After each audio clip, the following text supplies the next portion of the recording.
자, 23페이지에 50번. 두 번째 정책 말씀드릴게요. 임대료 무슨 정책이에요, 얘가? 규제가 아니라 이제? 보조니까 규제랑은 다르겠죠, 그쵸? 임대료 보조에서 보조라는 말 동그라미 치시고 타이틀에다 거기다가 이쁘게 말이죠. 하트 그림 하나 그려놓으세요. 사랑과 행복이 충만한 정말 할렐루야 정책입니다, 얘가. 이 장난을 친 게 아니고요. 이론에다가 진짜 보조제도는 칭찬 일색이에요. 시험 문제가 전부가. 이게 얼마나 시장 친화적인 정책인지를 보여드리겠습니다. 이거 굉장히 좋은 제도거든요. 그래서 보조제도는 규제랑 비교를 할 줄 알아야 되는데 제가 옆에다 놓고 같이 한번 이렇게 저렇게 얘기해 볼게요. 얘는 책을 보시면서 저랑 같이 체크해요. 하나씩. 이 보조제는 목적은 똑같아요. 이렇게 보호해요. 누구 보호? 얘도 임차인 보호였습니다. 사실은. 근데 결론적으로 불행한 결말이죠. 보조제도 임차인을 보호하는 건데 보조는 크게 두 가지가 있어요. 수요자 보조가 있고 공급자 보조가 있다. 책에 보시면 이렇게 두 가지 나올 겁니다. 의의 2번 동그라미예요. 표 안으로 들어오시고요. 의의 2번에 보시면 수요자 동그라미, 공급자 동그라미 두 개 있다. 수요자 보조, 처음에 말씀을 드리자면 이거는 임차인들이죠. 그래서 무상보조입니다. 쉽게 말하면 소득계층이 낮은 분들께 이렇게 임대료를 보조해주는 그런 제도고요. 공급자 보조는 뭐냐면요. 임대인 보조가 아니라 건설사, 이 사업자들에게 아주 싼 이자, 저리로 융자해주는 제도다. 두 개가 좀 다르죠, 그렇죠? 그럼 수요자 보조를 하는 이유는 집 사세요 이런 거죠. 도와드릴게요, 구하세요고, 공급자 보조는 집 좀 지어주세요죠. 주택을 좀 많이 건설할게끔 도와달라 이렇게. 자, 그런데 시험에서는 수요자 보조가 훨씬 중요해요. 그래서 이 수요자 보조에 대해서 깊이 있게 얘기를 할 건데 처음 얘기는 뭐 그다지 중요하진 않으니까 편하게 들으셔도 됩니다. 우리 아래쪽 내려오시죠. 수요자 보조. 1번 동그라미 보시면 두 가지가 있다. 첫 번째 보조를 가격 보조라고 하고요. 두 번째 보조를 소득 보조라고 부릅니다. 다시요. 수요자 보조는 종류가 두 개예요. 두 개. 차이가 있겠죠. 가격 보조는 뭐냐면 보조금을 갖다가 임대료로만 쓸 수 있게 하는 제도입니다. 이건 다르게 말하면 임차인한테 보조금이 가면 임차인이 이 돈을 딴 데는 못 쓴다는 얘기예요. 오직 뭘로만? 예, 그렇게 하는 거고요. 소득 보조는 그냥 현금을 지원하는 제도입니다. 이 캐시, 현찰을 갖다가 임차인한테 그냥 지급하는 보조죠. 가격 보조가 좀 와닿게 말씀드려볼까요? 예, 외국에서는 이런 식으로도 하는데 이 가격 보조라는 게 임대차 계약을 합니다. 그럼 그 계약서 사본을 관청에 보내요. 그럼 그 관청에서 계약서를 검토해서 임대료가 20만 원이다 그러면 한 7, 8만 원을 임대인 통장으로 넣어주는 거예요. 아예. 그러니까 돈이 임차인을 경유하지 않죠. 그러면 임차인은 예를 들면 12, 3만 원만 내면 되는 거란 말이에요. 그럼 얘 보조를 받으면 임차인 입장에서는 집값이 세일하는 효과가 나요. 맞죠? 그럼 좋아하겠죠. 네, 이런 보조입니다. 근데 우리나라는 가격 보조를 하지는 않습니다. 우리나라는 요 스타일이에요. 그래서 3번 동그라미에 소득 보조 있죠. 뒤에 빈 공간 좀 있죠. 거기다 우리나라 방식이라고 쓰시고, 이 소득 보조는 우리나라에서 뭐라고 부르냐면 이 제도를 주거급여 제도라고도 부릅니다. 급여. 주거급여제도. 여기 이제 올해 통합돼서 올해부터 실시되고 있고요. 기존에는 뭐 이름이 뭐 여러 가지입니다. 뉴스에 보면 바우처 제도 이렇게 부르기도 하고요. 주택 바우처. 여기 이제 이번 시험에 등장하기도 했습니다. 근데 엄밀히 말하면 지금 우리나라는 바우처는 아니에요. 이 바우처가 한국말로 바꾸면 교환권 이런 뜻이거든요. 우리 비행기 발권할 때 표 교환하려면 이게 있어야 되죠. 그 바우처라고도 하고 호텔에서 막 조식 뷔페 같은 데 갈 때 막 내는 거 있어요. 그것도 바우처. 바우처는 그러니까 저소득층 분들에게 일종의 상품권 같은 걸 주는 거예요. 10만 원짜리 이렇게. 그럼 바우처를 받고 거기에 현찰을 얹어서 임대인한테 내는 거죠. 이런 식으로. 지금은 그렇게 안 하고 요 방식을 하고 있단 말이에요. 지금 뭐다? 주거? 그럼 요 단어를 보면 알겠죠. 이게 뭔지. 월급식으로 매달 소득계층 낮은 분들한테 뭐 15만 원, 25만 원 이렇게 지원하는 거예요. 그러면 임차인 입장에서는 가격 보조가 좋을까요? 소득 보조가 좋을까요? 아니, 뭐, 임차인 입장에서는 캐시가 좋은 거 아닙니까? 그러니까, 소득보조가 좋은데, 이 소득보조를 받으면요, 이거는 집값이 떨어지는 효과보다는 자신의 소득이 늘어나는 효과가 생겨요. 맞죠? 네. 그래서 두 개가 약간 기대 효과가 다르긴 한데, 보시면, 가격이 하락하면 주택 수요가 어떻게 됩니까? 수요 공급 징하게 나오죠, 계속. 수요량 어떻게 돼요? 증가하겠고, 소득이 증가하면 수요가 증가하죠. 집값이 싸지든, 본인 소득이 늘든, 뭘 해줘든 주택 소비는 무조건 늘어나요. 근데 임차인이 만족감 측면에서 더 좋은 건 소득 보조긴 해요. 근데 얘는 치명적인 단점이 있다고. 25만 원을 캐시로 줘버리면 이거 24만 원어치 술 마실 수 있잖아요. 힘드니까 삶이. 그러니까 돈을 딴 데 쓸 수도 그걸 막으려면 뭐 해야 돼? 가격 보조를 해야 된다는 거죠. 아, 왜 애들이 집에서 그러지 않아요? 엄마, 바지, 청바지 하나 사기 10만 원만. 이거 안 해요? 수작 부리지 않아요, 이렇게? 네. 저도 뭐 저희 어머니한테 맨날 그랬는데. 그럼 어떻게 하세요, 애한테? 카드 줘요? 어머나, 엄마. 우리 엄마 하자. 누구? 카드 준다, 누구야, 지금? 우리 어머니 같은 스타일은, 안 돼, 임마. 뭐 쓰던 소리 하지 말고 공부나 이러시거나, 제가 계속 징징대면 제 손 붙잡고 백화점 가시거든요. 그쵸? 손 붙잡고 백화점 가서 저한테 고르게 하신 다음에, 아우, 고를 때도 계속 뭐라 그래요, 옆에서. 무릎이 너무 많이 찢어지지 않았니? 너무 비싸지 않니? 그런 다음에 제가 다 고르면 어머니께서 카드 결제를 해주세요. 그게 가격 보죠. 어쨌든 저한테는 옷이 생기죠. 어쨌든 집이 생기긴 하는데 제가 그 돈을 딴 데서 쓸 수? 그렇죠. 여자를 만날 수가 없어요. 이게 문제예요. 그러니까 쿨하게 이렇게 해주시는 분도 있거든요. 애따 그러고 10만 원 탁 주는 거예요. 이게 뭐다? 소득보조죠. 그럼 애 입장에서는 당연히 뭐가 좋아요? 근데 문제는 요 10만 원 주면 그놈이 9만 원 소주 마신다. 만 원짜리 바지 인터넷에서 산 다음에. 그 차이가 뭔지 아시겠죠? 네, 그런 차이 있어요. 두 가지. 근데 우리나라는 무조건 요 방식이긴 합니다. 여담인데 웬만하면 좀 주세요, 돈 좀. 아들을 대표해서 말씀드립니다만 엄마랑 백화점 가면 쪽팔려. 나 동창 만나서 정말 쪽팔렸어요. 옷 보다가. 여자 동창이 얼마나 저 한심하게 쳐다봤는데요. 엄마 손 붙잡고 있으니까. 초등학교 때 여탕에서 동창 만난 것보다 더 쪽팔렸어요, 그게. 자, 이거는 두 개 이렇게 참고로 읽으시고 실제 메인 시험 문제 이제 여기서부터요. 자, 우리 내려오시면은 보조의 실시 효과 보이십니까? 네, 별표 치세요, 거기에. 네모 박스 두꺼운 거 왜 있죠, 하나. 아우, 그게 진짜 중요한 거예요. 보조가 되면 요게 시장에서 이제 영향을 미친다고요? 자, 그거 펜 좀 놓고 여기 보시죠. 제가 다 체크해 드릴게요, 좀 이따가. 지금 이 상황이 이렇게 되고 있는 거예요. 정부에서 우리 저소득 임차인분께 직접적으로 현금 보조한다고 칩시다. 뭐 예를 들면 15만 원 이렇게 통장으로 주거 급여를 넣어드리는 거예요. 그러면 임차인이 이 돈을 받았으니 임차인의 실질 소득은 어떻게 된다? 증가하게 되겠죠. 좋아하겠죠, 임차인이. 그러니까 주택에 대한 수요가 어떻게 되겠어요? 늘죠. 근데 이 수요가 늘면 시장이 요동을 칩니다, 이제부터. 그 얘기를 할 거예요. 본격적으로 하기 전에 한번 뜸을 좀 드릴게요. 수요가 증가하면 가격이 어떻게 돼요? 저거. 수요가 증가하면 가격이 상승하면서 오르죠. 가격이 오르면 공급 물량이 또 움직이지 않을까요? 가격이 오르면 공급이 쫙 풀리지 않을까요? 공급량이? 예. 그럼 공급이 쫙 풀리면은 이게 또 가격이 어떻게 될까요? 하락. 이해되십니까? 다시요.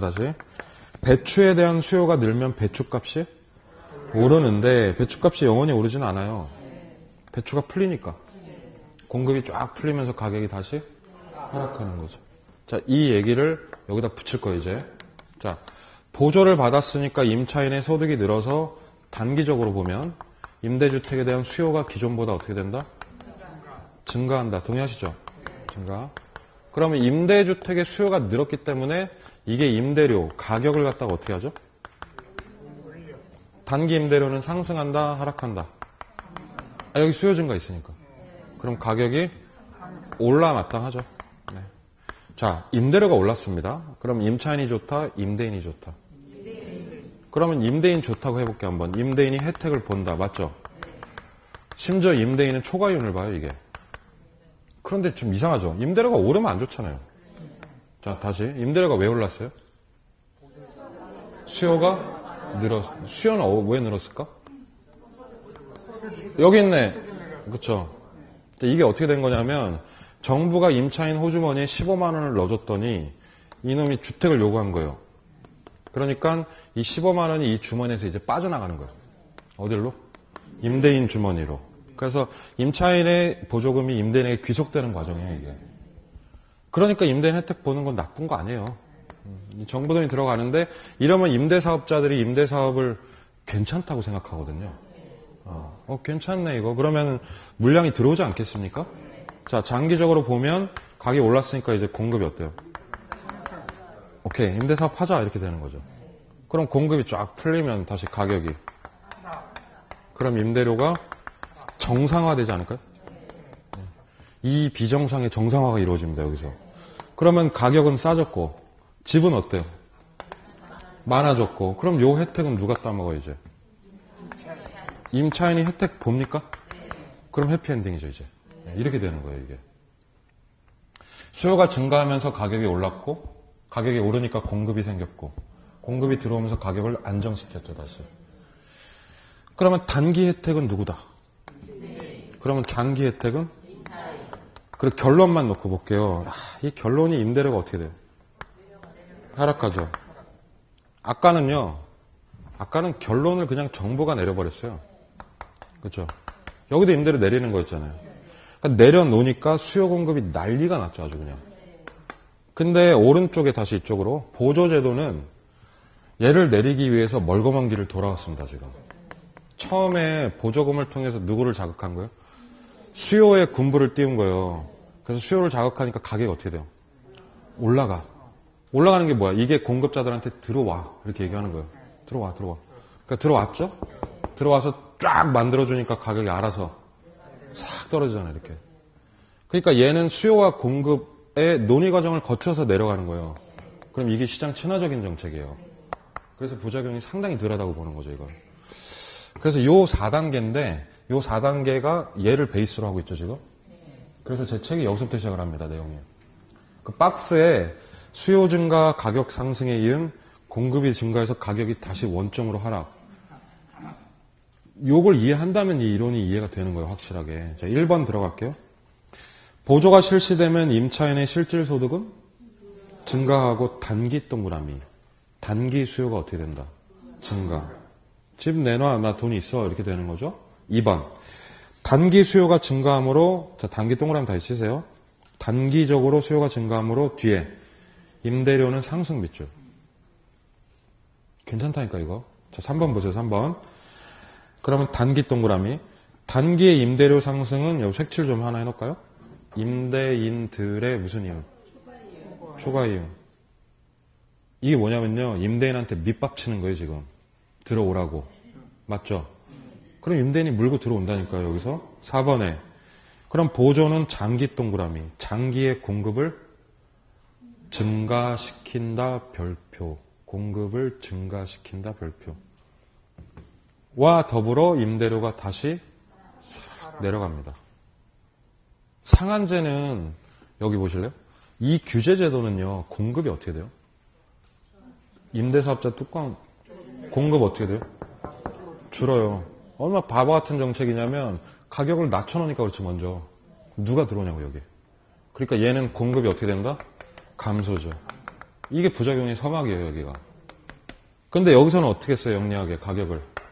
일단 올렸잖아요. 들어오라고. 그러니까 얘는 공급이 들어올 여지가 있다는 거죠. 그래서 상한제는 집이 부족해질 수 있지만, 얘는 주택이 어떻게 된다? 늘어난다. 이게 결정적인 차이예요, 두 제도에. 그렇죠. 그러면서 5번에 보세요. 장기적으로는 주택도 많아지고 임대료도 싸지니까 임차인들의 해피엔딩으로 얘기가 막을 내립니다. 이게 되게 탄탄한 스토리 라인이 있다니까요, 여기 안에. 예, 그 스토리 라인의 주연이 바로 수요와 공급이에요, 두 명. 그래서 얘를요, 공부하실 때 좀 써보셨으면 좋겠어요, 하나하나. 수요가 어떻게 움직이고 가격이 어떻게 움직여서 공급이 어떻게 되고 이렇게. 이걸 잘 이해하시면 나중에 진짜 외울 게 없어요. 근데 이걸 이해를 못하면 나중에 이걸 다 외워야 돼요. 되게 힘들어요, 그러면. 그래서 꼭 이해를 하셨으면 좋겠습니다. 그 프린트 뒷장 있죠? 31번. 31번 지문 별표 치세요. 아, 정말 나이스한 지문입니다. 31번 한번 풀어보시죠.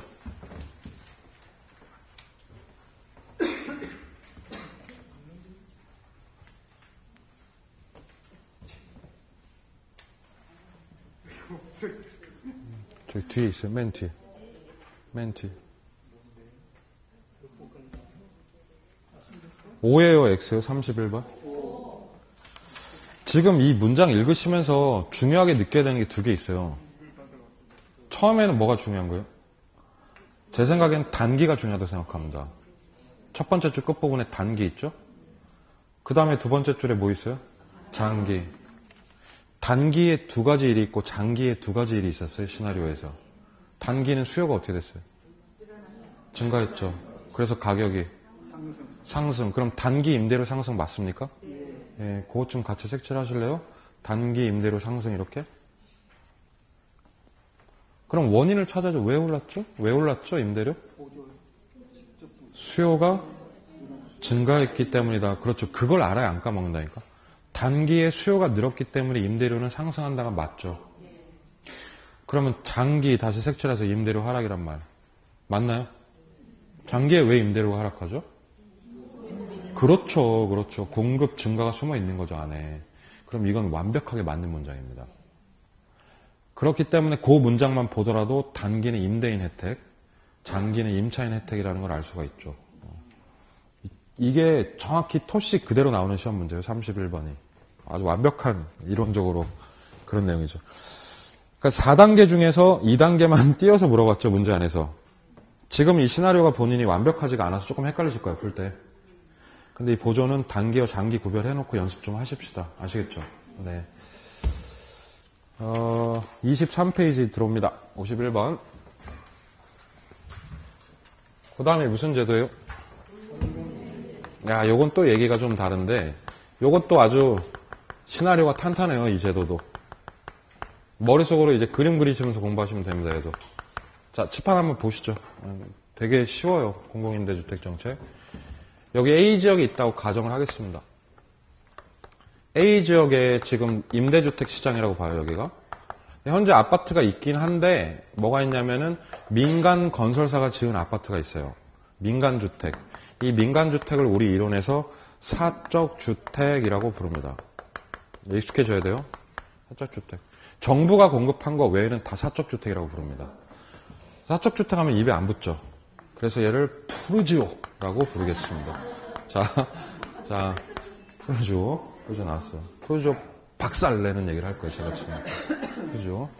이 푸르지오가 월세가 얼마냐면 50만 원이에요, 지금. 월세 기준. 근데 2억이 들어가고 싶으니 가련한 임차인이 있단 말이에요, 여기. 비싸가지고 해서 울고 있어요, 이렇게. 이 상태입니다, 지금. 그러면 정부가 처음에 할 수 있는 정책은 뚜벅뚜벅 가서, 야, 너 뭐야? 너 내려. 40으로. 이렇게 해버리면 돼요. 이게 뭐다? 이게 상한제예요. 상한제. 맞죠? 야, 너 뭐야? 50 받지 말고 얼마 받아? 예, 그렇게 쳐버리면 돼요. 이게 상한제입니다. 두 번째. 아이고, 들어가고 싶었어? 그래서 엉덩이 툭툭 두드려주면서 15만 원 대주면 돼요. 좀 알아서 해봐. 대줄 테니까. 무슨 제도? 이게 보조제입니다. 이해되시죠? 세 번째 방식이 바로 이거죠. 그래? 너 50만 원이야? 그래서 정부가 옆에다가 지어버리는 거예요, 집을. 그러면서 여기를 공공주택이라고 불러주는 거예요. 등짝에다 LH 딱 찍어가지고 집을 풀어버리는 거예요. 그럼 얘를 공적주택이라고 하는 겁니다. 정부가 시장 그라운드 안으로 들어왔네요. 네, 와가지고 집 풀어버렸죠. 그럼 얘를 직접적 개입이라고 하는 거예요, 이제부터. 그러면 제일 먼저 시험에 나오는 말이 기존에 있던 사적주택밖에 없었죠. 이 시장에 누가 등장한다? 공공주택이 등장하면서 시장이 분리된다 이렇게 나온단 말이에요. 맞죠? 근데 이 분리가 그냥 분리가 아니라 이게 경쟁이 붙어버려요. 이 푸르지오는 현재 50만 원인데요. LH주택은 푸르지오랑 품질은 비슷한데 가격은 말도 안 되게 20에 월세를 공급하는 거예요. 그러면은 이게 나눠진단 말이죠. 중간에 임차인이 껴있죠. 그럼 임차인은 좋다 나쁘다. 행복하죠 이제. 기존에는 이놈의 푸르지오만 있었는데 뭐가 생겼어요 여기에? LH가 생긴 거 아니에요. 그래서 시험에는 주택의 선택의 폭이 어떻게 된다? 왜 그렇게 나와요? 확대된다. 확대되고 얘 힘이 세지죠. 얘 입장에서 어려운 말로 하면은 대체제가 생겼다. 맞죠? 대체제. 그럼 그 다음은 이제 상황을 우리가 예측할 수가 있는 거예요. 여기에 쏠려있던 수요가 이쪽으로 분산되지 않을까요? 그러면 사적주택의 수요는 어떻게 될까요? 그래서 수요가 줄어듭니다. 그럼 이 수요 어디로 갑니까? 공적주택의 수요가 증가한데 이거 이동이죠, 이동. 그러면 사적주택에 뭐가 떨어졌어요, 지금? 수요가 떨어지죠? 그럼 수요 감소하면 그 다음에 수요 공급 가격이. 그렇죠. 그럼 푸르지오 임대료가 어떻게 돼요? 박살납니다, 아주 그냥. 아주 박살나는 거예요, 이렇게. 박살. 50만 원에서 40만 원으로 내리는 거예요, 얘가. 이럴 수밖에 없지, 자기가. 공공주택은 수요 늘죠? 그럼 얘는 가격은? 안 올라요. 정부가 20만 원 세팅해놨어요. 그럼 이쪽은 수요 공급 없어요, 이제. 그럼 얘는 원래 싸죠? 근데 얘도 어때요? 싸졌어요. 이게 공공주택의 특징이에요. 여기서 우리가 두 가지를 봐야 되는데, 정부가 LH주택 왜 지어요, 이거? 첫 번째 목적은 들어와. 여기 있으니까 일로 들어와, 일로.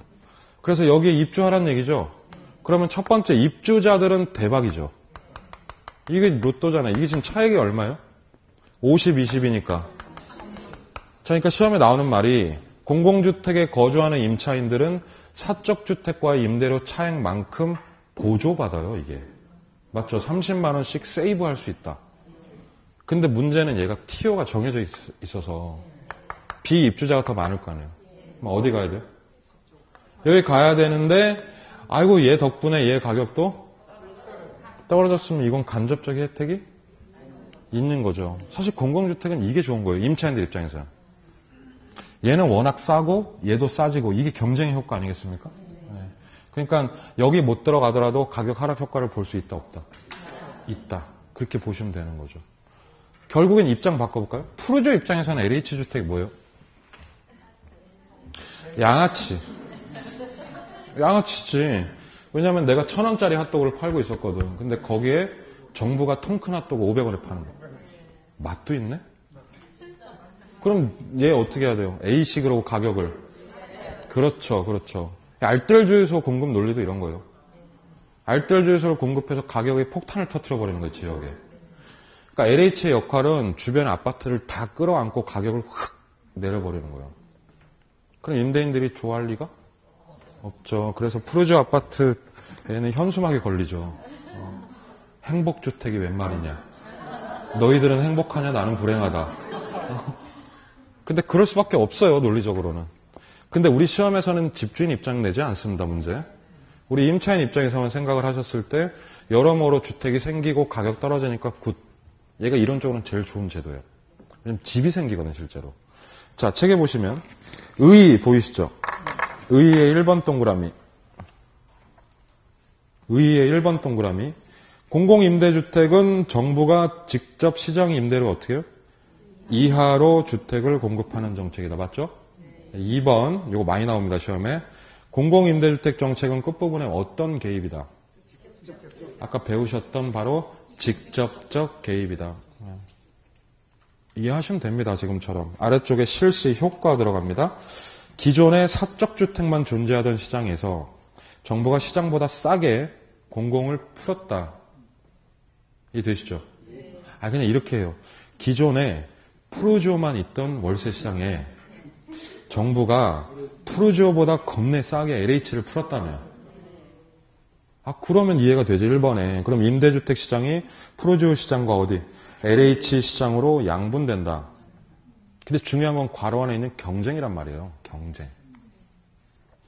경쟁이 되겠습니까, 이게? LH가 푸르지오를 싹 발라버립니다. 2번. 단기 동그라미. 단기에 푸르지오 수요는 어떻게 되고? 감소되고 어느 쪽으로? LH 쪽으로 대거 이동. 이해됐죠? 자, 그럼 프로주의 인기가 떨어졌거든요. 3번에. 그럼 단기적으로 프로주의 임대료는 어떻게 된다? 하락하게 된다. 왜 하락하냐 그러면 이건 LH 덕분이다. 공공임대주택 공급 때문에 가격이 싸진 거죠. 그러면요 5번부터 볼게요. 5번. 혜택이 이렇게 오는 거예요. 공공주택 입주했죠. 자, 우리 LH 들어가시는 분들은 프로주어와의 차액만큼 무슨 효과? 보조 또는 지원 효과 있다. 이게 이제 5번이 많이 나와요. 시험에.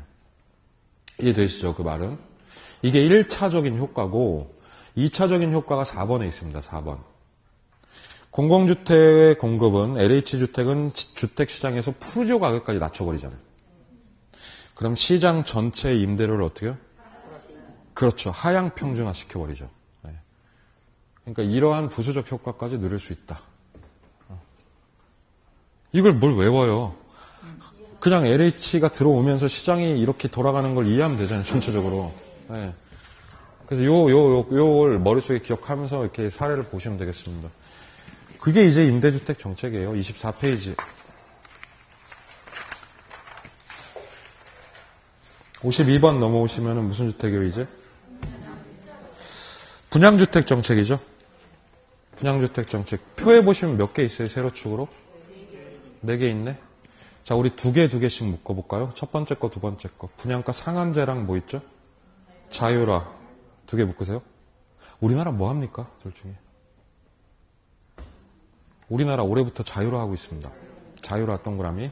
뭐 하고 있는지는 아셔야 돼요. 자유화. 네, 사실상 자유화 하고 있어요, 지금. 그리고 밑에 2개 묶으실게요. 선분양, 후분양. 우리나라 뭐예요? 우리나라는 뭐 95% 이상 선분양이죠. 네, 선분양입니다, 선분양. 선분양 동그라미 치시고. 그럼 적어도 4개 중에서 우리나라는 자유화 하면서 선분양하고 있다. 이 정도는 술자리에서 약간 수다 떨 정도로 아셔야 돼요. 공부한다 생각하지 마시고 상식을 쌓는다고 생각을 하세요. 지금은. 부담 없이 들으셔도 됩니다. 첫 번째 제도 들어갈 건데 첫 번째 제도의 이름이 뭘까요? 지금? 분양가 상한제. 잠깐 스톱. 자, 칠판 보세요. 여기. 이거 무슨 제라고요? 뒤에? 이거 배웠는데 우리 앞에서 뭐 배웠죠? 임대료 상한제 했었는데 똑같은 거예요? 네, 똑같은 거예요. 똑같은 건데 문제는 얘는 임대주택 얘기고 얘는 이제부터 분양주택 얘기예요.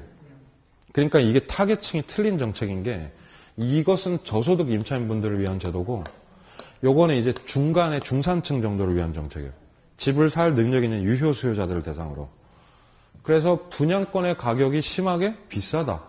그러니까 정부 판단해서 그 가격을 강제로 멱살 잡고 내리는 제도예요. 분양권이 현재 시세가 1억이면 이걸 70에서 80% 정도로 내리는 제도예요. 그럼 얘도 똑같네. 상한제니까 가격이 상승한다, 하락한다. 하락하면 시나리오가 2개 나오지 않을까요? 그렇죠. 수요가 어떻게 돼요? 집값이 싸졌으니 아파트에 대한 수요량은 다소 늘어날 가능성이 농후하고. 예. 그러면 임대료 상한제는 임대인들 뚜껑 열리는 거고. 그럼 얘는 누구 뚜껑이 열리겠어요? 건설사업자들. 1억짜리 집을 8천에 팔아야 되니까 그럼 이거 공급량은 어떻게 되겠어요? 줄어들고. 그럼 얘도 부작용이 좀 있겠죠. 이런 제도입니다. 자, 분양권이 싸진다는 게 굉장히 의미가 있어요, 이 말이. 왜냐하면 우리나라는 선분양을 하죠. 선분양에는 분양권을 사잖아요. 완공 후에 입주할 권리. 그러니까 기존에 1억 원에 샀던 분양권을 얼마에? 8천에 살 수 있는 거예요. 그러니까 예를 들어서 현재라고 합시다, 여기가. 그러면 지금 우리가 분양권을 사면은 그놈의 집을 2, 3년 동안 짓는단 말이에요. 짓고 이제 시장 완공이 되면 이때 들어가죠. 요걸 시장 가격이라고 하는 거예요. 그럼 여기 1억이면은 요 2, 3년 걸리니까 상식적으로 가격이 어떻게 되겠어요? 물론 요새는 떨어지기도 합니다. 근데 이게 올라야 정상이죠. 그럼 지금 1억 원짜리 곧바로 2년 만에 프리미엄 얼마 붙은 거예요? 2천 붙은 거예요, 피가 지금. 그렇죠? 근데 요 상한제는 뭐냐면 요거를 8천만 원에 하자는 거거든요, 지금. 근데 요건 안 막아요, 올라가는 걸. 그럼 어차피 이렇게 올라가게 돼 있어요. 이 시세가 이러니까. 그러면 요거 싸게 사가지고 요때 되팔면 프리미엄 좋네. 얼마 돼요, 그러면? 4천 먹는 거거든요, 지금. 그러니까 얘는 수요가 늘긴 느는데 실수요 말고 이게 들어온다니까요. 무슨 수요? 가짜 수요. 얘를 이제 투기라고 하는 거예요. 당연히 투기가 들어오죠. 싸게 살 수 있는데. 그러니까 이 분양권을 사서 여기서 되파는 프리미엄이 누르겠죠, 이제 사람들이. 자, 분양권을 되파는 걸 뭐라고 합니까, 여기서? 얘를 전매라고 합니다. 그럼 분양권 전매하면은 투기 생길 수 있으니 이 상한제는 하면 반드시 이걸 막아야 돼요. 그래서 상한제는 원래 같이 뭐가 걸려요, 여기에? 이거 안 걸리면 큰일 납니다, 이거. 전매 제한. 당신이 분양권을 샀으면 집에서 3년 동안 살아. 5년 살아, 7년 살아, 10년 살아 이렇게 제한하는 거죠. 근데 이 제한이 있어도 말이죠. 이 분양권이 매매가 돼요, 안 돼요? 됩니다. 어떻게 돼요? 떴다방. 떴다방이 하는 게 이거예요. 자, 일부러 지금 목소리 안 들리게 하는 거예요, 동영상에. 할 수 있다니까, 얼마든지. 그렇죠? 그러니까 투기가 붙을 수 있다, 없다? 이건 이해되시죠? 참고로 여담인데 1억 원의 분양권을 샀는데 딱 입주할 때 이게 8천만 원 될 수도 있습니까? 아우, 요새 허다해요. 네. 그러면 앉아서 2년 동안 2천 날렸네. 네. 요 주택을 깡통주택이라고 합니다. 그게 이제 시사 용어예요. 깡통주택. 분양권에도 시세가 못 미치는 거죠. 네. 이런 집이 굉장히 많은데 집이 호황이라고, 주택시장이 호황이라고 보면 이건 무조건 프리미엄이 붙게 돼 있다는 얘기예요. 이렇게. 맞죠? 자, 건설사 입장 봅시다. 건설사는 1억 원을 8천만 원 받으라고 하니 8천만 원짜리 집을 지을 것 같은데요, 이러면? 그렇죠? 2천만 원만큼 더 질이 어떻게? 당연히 그럴 가능성이 있다. 질적 하락이 있을 수 있죠? 나아가서는 어차피 규제가 걸리니까 공급이 줄고 시장이 위축되고 건설 경기 위축되면 부동산 시장 찬바람 분다고요, 실제로. 그러니까 이게 우려가 되는 거예요. 그래서 올해 국가에서 이걸 어떻게 한 거예요? 없애자. 이걸 없애자. 그럼 걔는 뭐예요? 그게 밑에 거네. 그게 자유랍니다. 자유라는 대단한 게 아니고요. 상한제가 있으면 상한제를 없애는 걸 자유라라고 합니다. 그러니까 자유라는 단독 정책이 아니죠. 상한제를 그냥 걷어내는 거예요. 자, 그래도 우리나라 이거 하니까 이것 좀 아셔야 돼요. 특히나 뭘 아셔야 되냐면 5번, 6번은 좀 확실히 아셔야 돼. 5번, 6번. 그럼 얘는 가격 결정이 어떻게 됩니까? 자유라면? 책에 나온 대로 말씀해 드릴까요? 그러면 규제를 풀고 시장의 수요와 공급의 자율 기능에 맡기는 제도, 이렇게 책에 나와 있어요. 거짓말이죠, 이거. 네. 과자 가격을 자유화하면 소비자랑 기업이랑 같이 가격 결정합니까? 아니죠. 이거 누가 결정하는 거예요? 네가 결정해. 이런 제도죠. 그래서 얘는 판매업자들이 가격 마음대로 매기는 제도예요. 가격 비싸질까요? 싸질까요? 비싸진다, 싸진다. 그냥 누가 봐도 가격이 오를 가능성이 다분한 제도? 근데 이건 일괄적으로 얘기 못해요. 부동산 시장은 국지성이 있거든요. 그래서 문정지구나 마곡지구는 오르겠지. 그렇죠? 그러나 어디 저기 지방 같은 데는 또 떨어진다, 이거. 그래서 근데 기본적으로 인기 있는 단지는 2배 이상 뜁니다. 그러면 가격이 비싸지면 소비자들 입장에서는 주택 구매 부담이 증가한다, 감소한다? 집을 살려는 계획이 있던 사람에게 타격이 있을 수 있죠. 구매 부담이 어떻게 돼요? 증가합니다. 그럼 저는 어떻게 해요? 너는 그냥 전세나 살아. 예, 그럴게요. 예. 그럼 저 같은 사람들은 집 사기 더 어려워질 수는 있다, 확실히. 근데 집을 보유하거나 근처 단지 집 가지고 있으신 분들은 좋으니까 이게 약간 양극화 냄새가 납니다, 여기에. 예. 그런 위험성이 있어요. 그런데 공급 입장에서 오리지널로 생각을 해보면 가격이 올랐으면은 이거는 이론적으로 공급량이 어떻게 되게 되겠죠? 이 시장이 살아나게 돼 있어요, 이론적으로. 좀 어느 정도 호황이라고 치면. 그렇죠. 그리고 제가 건설업자면은 분양가 마음대로 매길 수 있죠. 그럼 저는 층층마다 다 대리석 깔 거예요. 벽에다 금칠을 할 거야, 나는. 저기 욕실에다가 히노키탕 놓을 거야, 히노키탕. 다 팔려요, 그거. 고급주택은 언제나 다 팔립니다. 그러니까 공급량이 늘면서 여기에 고급주택 들어올 수? 상한제는 아싸리 고급주택이 들어올 수 없는 구조예요. 그래서 주택 품질이 좋아질 수 있다. 그럼 이 중산층 이상 돈 좀 고소득자들은 좋아하겠죠, 그렇죠? 아울러서 공급이 살아나고 건설 경기가 살아나고 건설경기 살아나면 요 불씨로 부동산 시장에 불 좀 붙여볼 수가 있다. 라고 얘기를 하는 거죠. 5, 6번이 그런 얘기예요. 5번.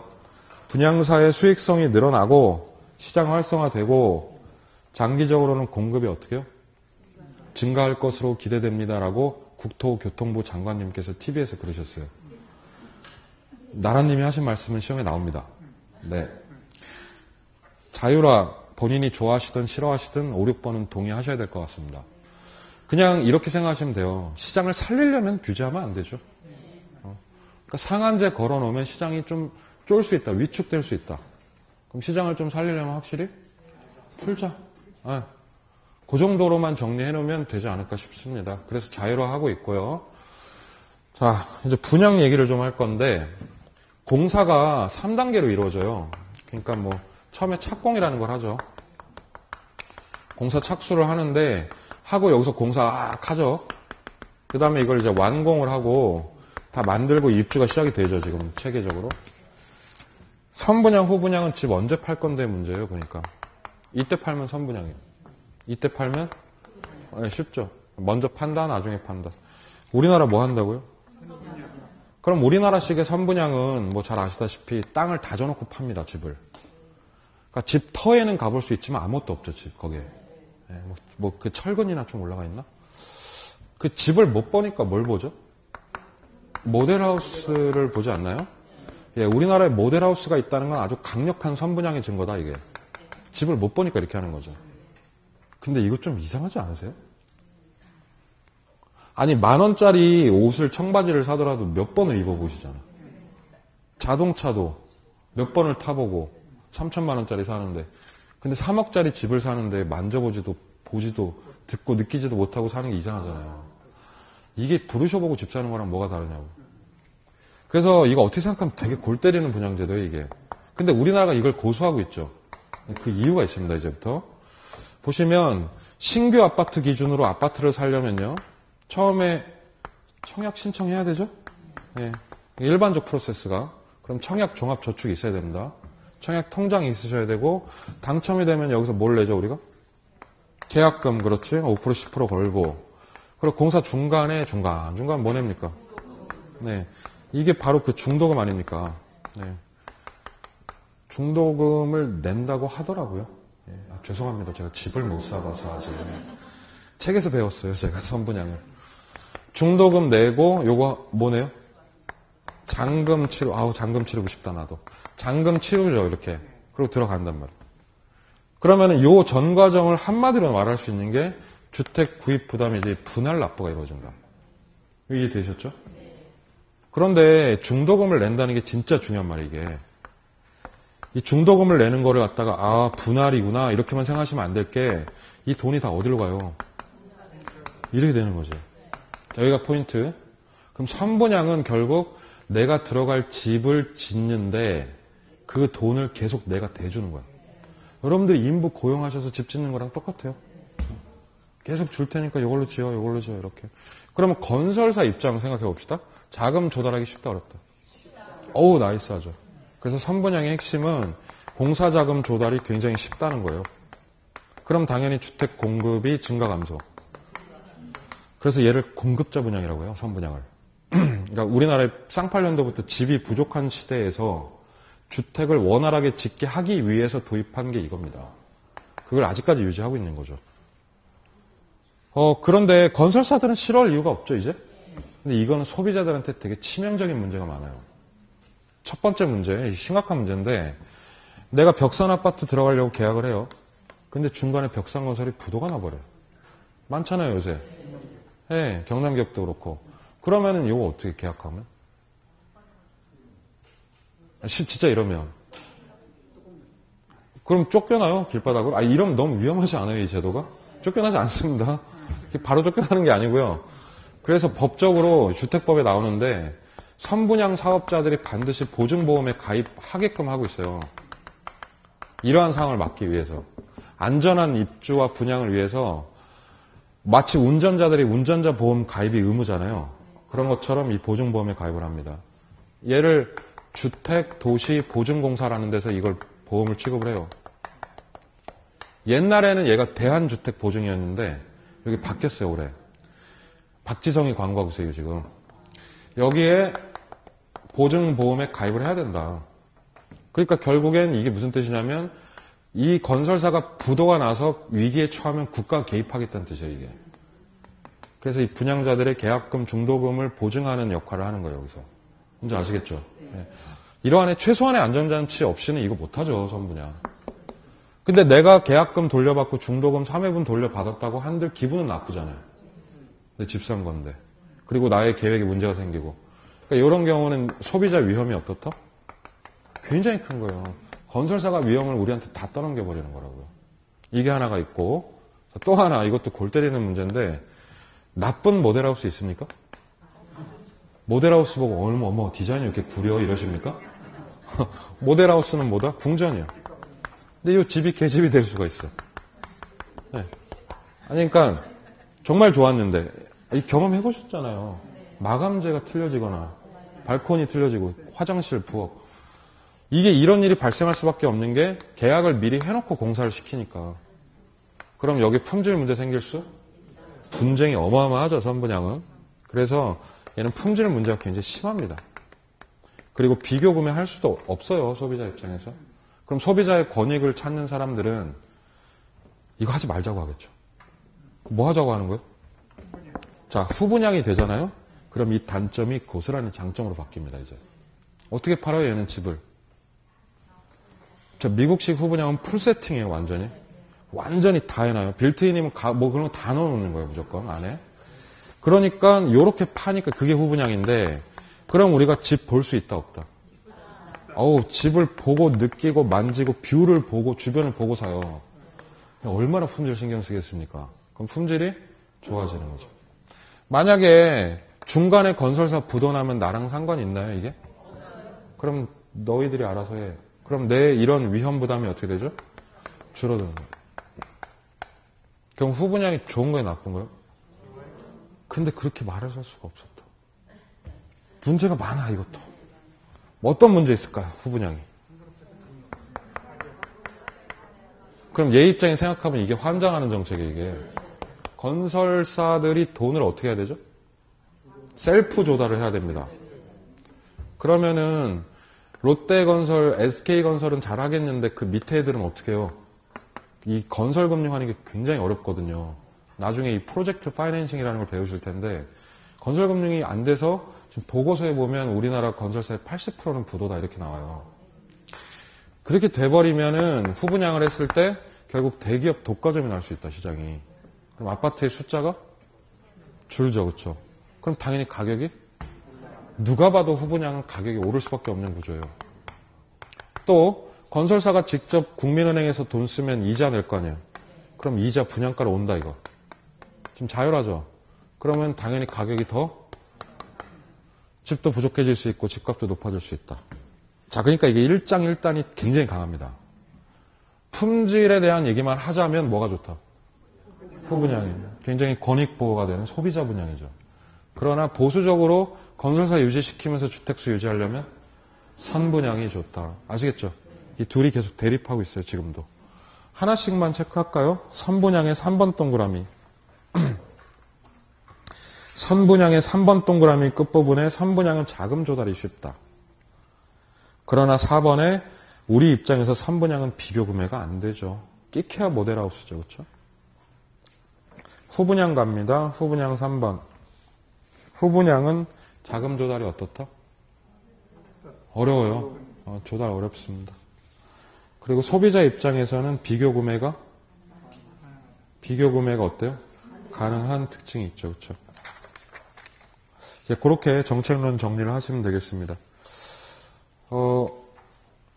프린트 오시죠. 투자로는 제가 다음 주부터 진행을 할 생각입니다. 그래서 수업 여기까지 진도 빼고요, 지금. 그리고 프린트 있죠. 프린트 보면서 오늘 수업 복습 좀 같이 합시다. 프린트 1번. 우리 오늘 첫 시간에 이거 배우신 거 기억나세요? 1번에? 외부 효과? 외부 효과에는 뭐가 있다? 외부 경제와 외부 불경제가 있다. 책 좀 옆에 살짝 펴놔 주실래요? 우리 교재 몇 페이지냐면 20페이지죠? 자, 다시 할게요. 20페이지 얘기 1번에 외부 경제와 외부 불경제가 있다. 맞죠? 네, 외부 경제를 뭐라고 한다? 정의 외부 효과. 외부 불경제는 부의 외부 효과. 근데 이놈의 외부 효과가 생기는 원인이 있었습니다. 땅이 짱 박혀 있어서 그래요. 2번. 외부 효과의 발생 원인은 어디서 찾죠? 부증이 아니라 부동. 부동성 및 인접성. 두 개 얘기하는 거죠. 그렇죠? 3번 읽어보세요. 3번 OX.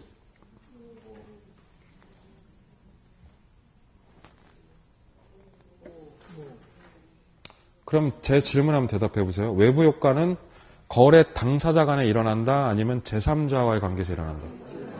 제3자 맞습니까? 그럼 외부 효과는 의도된 것이다? 의도하지 않은 것이다? 의도하지 않은 거죠. 그러면 손해나 이익에 대해서 보상이 된 거다? 안 된 거다? 자, 지문에서 3번에 한 사람의 행위가 밑줄 제3자 맞나요? 제3자에게 영향 주는 거 맞나요? 맞죠? 이건 맞는 거예요. 경제적 후생이란 말 좀 색칠해 보세요. 경제적 후생이라는 단어 많이 보시게 될 건데 그냥 정말 쉽게 해석하면 경제적 효과라고 해석하시면 돼요. 그냥 혜택도 좋고 경제적 효과 뭐 이런 거죠. 그러니까 어떤 개인의 행위가 제3자의 경제적 효과에 영향을 미칩니다. 그럼 이건 맞는 말이에요, 지금. 근데 그 행위에 대한 서로 간의 보상이 이루어지지? 그게 포인트죠, 또. 이루어지지 않았다 그랬으니까 이건 아주 정확한 정의예요. 네. 그래서 3번은 맞는 질문이 되겠습니다. 자, 4번도 스캔 한번 하시죠, 눈으로 쭉.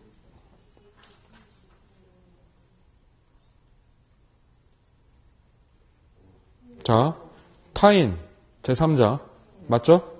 타인의 어떤 경제적 행위가 있었는데 보상? 무조건 없이라고 그래야 돼요. 보상 없이 피해를 받으면 이거를 뭐라고 한다? 부의 외부 효과라고 합니다. 맞는 지문이네요. 네. 3번, 4번처럼 외부 효과는 정의를 되게 디테일하게 물어보는 편이에요. 3번도 5, 4번도 5 이렇게 됩니다.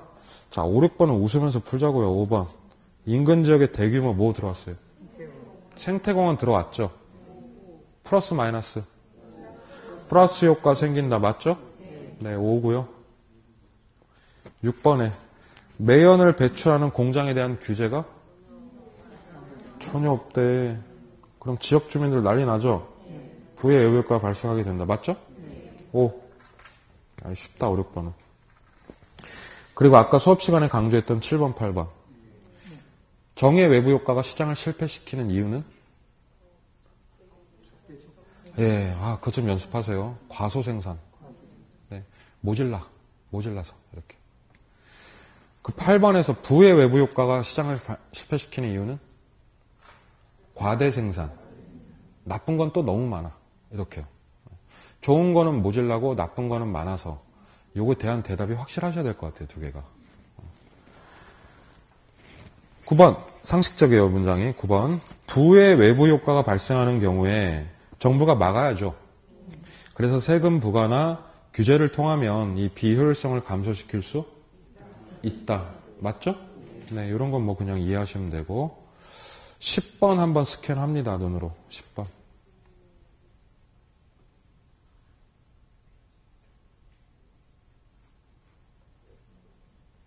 자, 이게 무슨 뜻이냐면 부의 외부 효과에 대한 규제 밑줄 쳐보세요.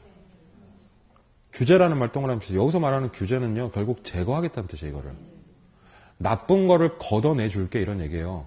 공장을 없애줄게, 이렇게. 그러면 공장 없어지고 나면 좋아지지 않나요? 그러면 그 행위가 부동산의 가치를 어떻게 해요? 그럼 이건 맞는 말이야. 규제를 가해서 나쁜 거를 제거시켜버리면 주변의 집값 같은 거 오를 수 있다, 이런 의미죠. 꽤 어려운 문장입니다, 이것도. 맞아요.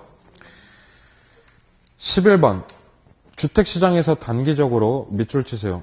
수요에 비해서 공급이 부족하다. 그럼 얘를 시장 뭐라고 불러요? 두 번째 줄에 시장 실패 보이시죠? 시장 실패가 나면요. 그냥 두면 죽어요, 시장. 그럼 이거 어떻게 해야 돼요, 정부가? 개입의 근거가 된다. 맞겠죠? 네, 옵니다. 12번부터 15번 연결하실게요. 쭉. 그거 연결해놓고 잠깐만 우리 21페이지 좀 봐요. 21페이지 위에 표 보이시죠? 정부가 시장에 들어오는 방법이 총 몇 개? 직접적, 간접적, 토지 규제. 이 문제라고 보시면 됩니다. 12번에 네 글자로 무슨 개발? 공영 개발. 무슨 개입이다? 직접적 개입이다. OX 하는 문제 아니고 이거. 직접적 개입이죠. 그냥 이렇게 물어봐요, 시험에서. 그럼 13번은 뭐 나와요, 지금? 금융 지원한대요. 밖에서 찔러주는가 본데? 얘는 무슨 개입? 간접적 개입이다. 그럼 13번은 X 아니겠습니까?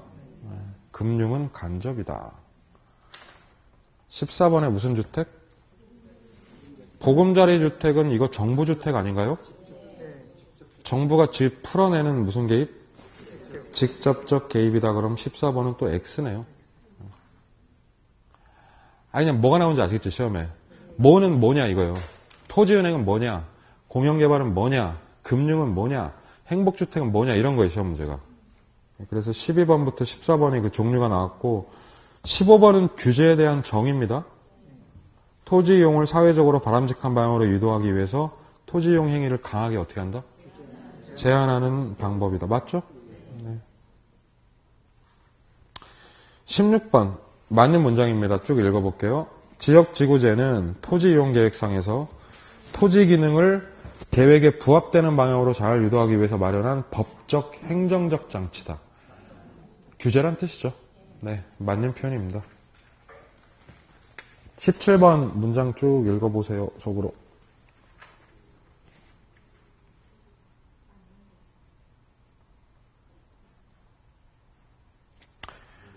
(17번이) 바로 국계법이죠.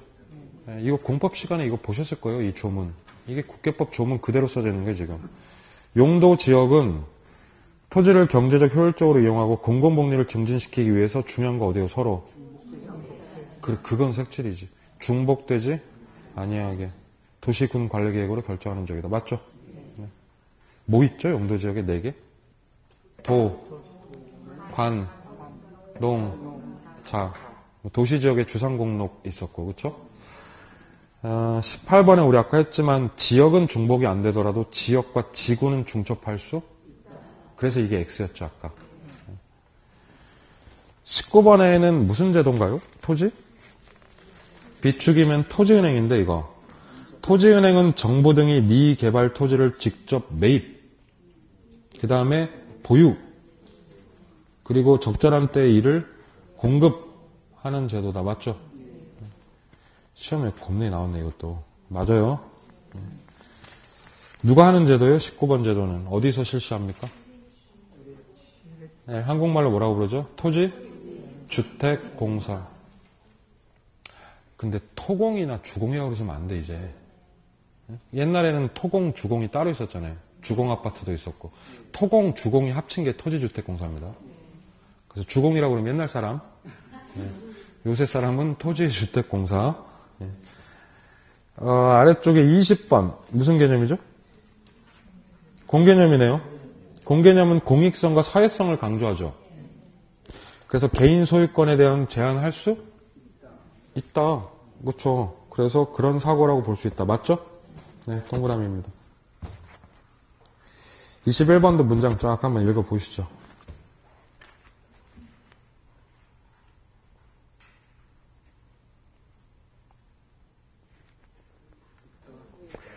정부기관, 공공기관의 개발사업 등으로 인해서 땅 주인이 자신의 노력에 관계없이 불로라는 얘기죠. 불로소득, 지가가 상승돼서 현저한 소득을 얻었을 때 국가는 그 이익의 일부를 환수할 수? 맞는 얘기죠. 개발이익 환수에 대한 설명이죠. 네. 자, 22번, 3번 아까 또 강조했었죠. 상한제가 효력이 있으려면 균형 가격보다 규제 가격이 높아야 돼요, 낮아야 돼요? 규제가 낮아야 된다, 잊으시면 안 됩니다. 규제가 높으면 아무 변화 없다. 이렇게 말씀드렸죠, 아까. 24번도 중요한 지문입니다. 임대료 상한선이 시장보다 낮게 세팅이 되면 그러면 주택에 대한 뭐가 생기죠? 초가? 초가 뭐가 생겨요? 그러니까 그거 생각하기 전에 상한제는 가격이 어떻게 돼요? 싸져요? 비싸져요? 싸지는 거면 사는 놈들이 많아지겠죠. 초가 뭐예요? 수요. 생각을 하세요. 외우려고 하지 말고 계속. 싸지니까 초과 수요가 나는 거죠. 25번에 상한제 걸어버리면 임차인의 주거 이동을 증가 감소. 감소시키겠죠. 이거는 주거 이동을 저하시킨다는 건 이사 다니기 어려워진다는 뜻이에요. 26번 상한제는 오히려 임차인의 주거 환경을 증진 악화. 상한제 걸면은 임차인들 집 구하기 힘들어지고 주거 이동도 못하고 좋아진다 나빠진다. 악화죠 악화. 어머나 상한제 칭찬하시면 안 돼요. 상한제 해놓으면 잘못하면 우리 죽어요 이렇게 돼야 됩니다. 시험에 몇 번 나왔어요? 이거 하여튼 계속 나오죠 시험에. 27번 시장의 균형 임대료보다 낮게 규제를 했죠? 그럼 임대부동산의 임대사업자들 뚜껑 열려가지고 공급이 어떻게 돼요? 축소되고 주택 질도 나빠질 수 있다. 맞죠? 네, 맞는 얘기입니다 이거. 그럼 28번 임대료 보조 대신 동일한 금액을 뭘로 줬죠? 현찰로 주면 임차인들은 좋아합니까? 아이고 좋아 날뛰죠. 저소득층의 효용은 어떻게 된다? 증가한다. 그렇죠? 그러면 29번 보조를 받은 저소득층의 효용은 보조를 받지 않는 경우보다 더 높아지겠죠 당연히. 이렇게 됩니다. 30번도 별표다 이거. 자 보조는 다른 조건이 같을 경우에 주택의 공급을 어떻게 해요? 보조는 자 여기 잠깐 봐주세요. 보조는 공급을 증가시켜요 감소시켜요? 증가입니까? 확실하죠? 그러면 왜 증가요?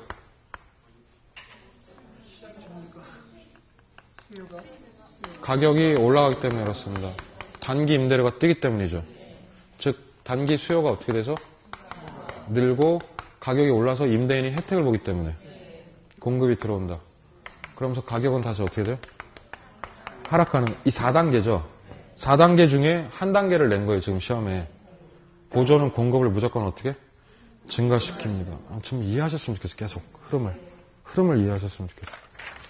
31번 다시 얘기합니다. 정부가 임차인에게 임대료를 직접 보조하면 단기 동그라미 단기적으로는 시장 임대료가 어떻게 돼요? 단기적으로 임대료 올라가지만 장기적으로는 임대료가 낮아지게 된다. 맞죠? 네. 32번 갑니다. 장기 공공임대주택은 정부가 푸르지오보다 낮은 수준의 임대주택을 직접 풀어내는 것이다. 맞죠? 네. 33번 정부가 우리 저소득층을 위해서 공급하는 국민임대주택의 임대료가 LH주택의 임대료라는 얘기죠. 시장의 푸르지오 임대료보다 싸면 좋죠. 예, 그러면 그 LH에 들어간 사람은 혜택 본다 못 본다? 차액만큼 보조효과 있다고 하지 않았나요? 네, 그럼 이건 맞는 말이라고 지금. 34번, 5번, 6번 3개 풀어보세요.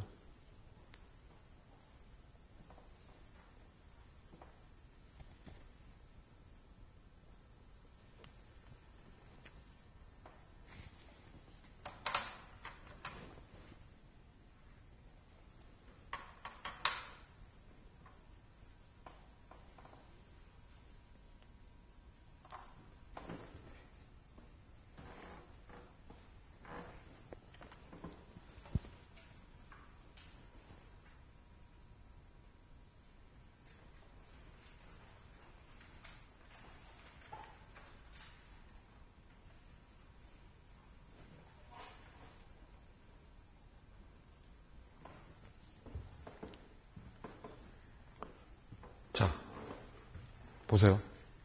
저랑 얘기 좀 합시다. 우리 얘기 좀 해. 문제 풀기 전. 분양가 상한제가 걸리면요. 가격이 올라가요, 내려가요? 가격을 정부가 비싸게 하려는 목적이에요? 싸게 하려는 목적이에요?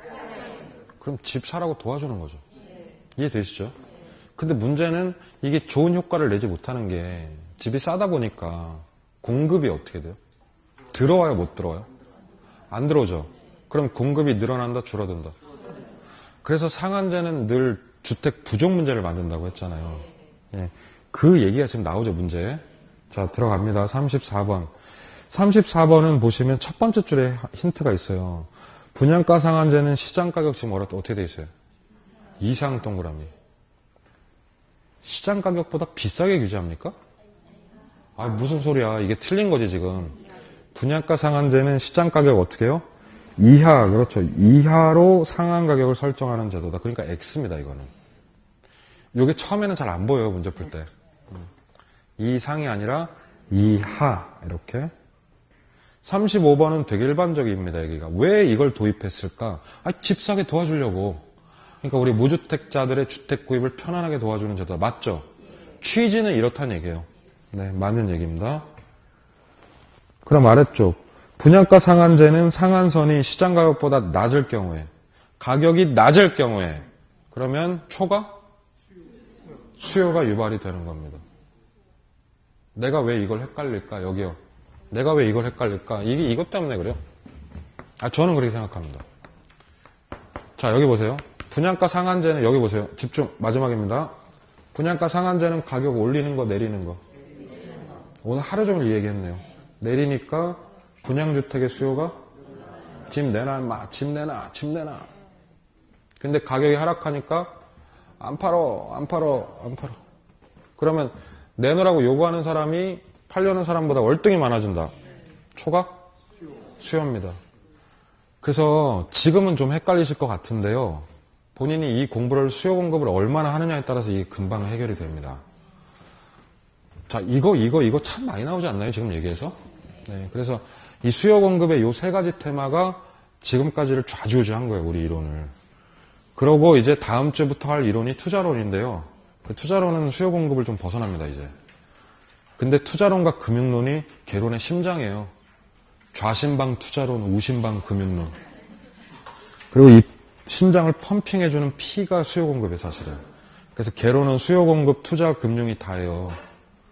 그러니까 우리 다음 주에는 빠지시면 안 돼요. 우리 프린트 그 뒤부터 투자론이거든요, 이제. 네.